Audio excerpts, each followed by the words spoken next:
Review, Theatre 0600 by Grounds, Singapore International Festival of Arts National Gallery Singapore, last Saturday Singapore, a site-specific piece that examines the perspective surrounding the issue of capital punishment. This 45-minute production did well in examining death penalty cases, and showed not only the unflinching seriousness and consequences of breaking the law, but also the people affected by the issue, such as family members, prosecutors and lawyers. Its title, derived from 6 a.m., during which executions in Singapore are carried out, it is a fitting, though grimly ominous, reminder of what happens at that time.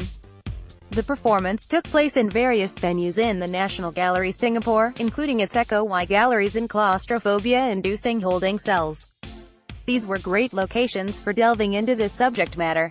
After all, the National Gallery is housed in the former City Hall and Supreme Court, where many of the country's most shocking criminal cases, some punishable by death, went on trial. During the mixed media presentation, which also included theater performances and an interactive tour, much attention was placed on finding out what happens to death row inmates in their final days and moments. What the production lacked was a richer experience for the audience, owing to its very short performance time of 45 minutes.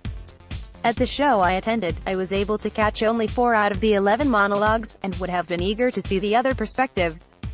It was also a little disappointing that the materials presented were not verified by official information sources, but were inspired by research on the topic. If the creators wish to encourage more serious discussion, using verified accounts would certainly help. Of the performances, that of actress Grace Calazevi stood out for its raw emotion and nuanced delivery.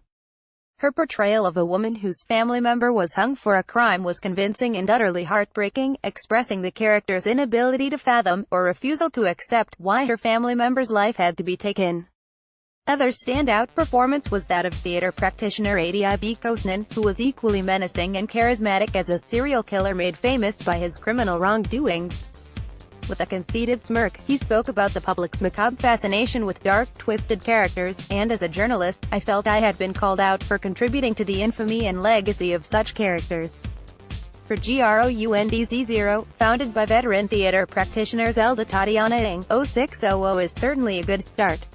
What is needed is more exploration and verification, so audiences can come to their own conclusions about capital punishment.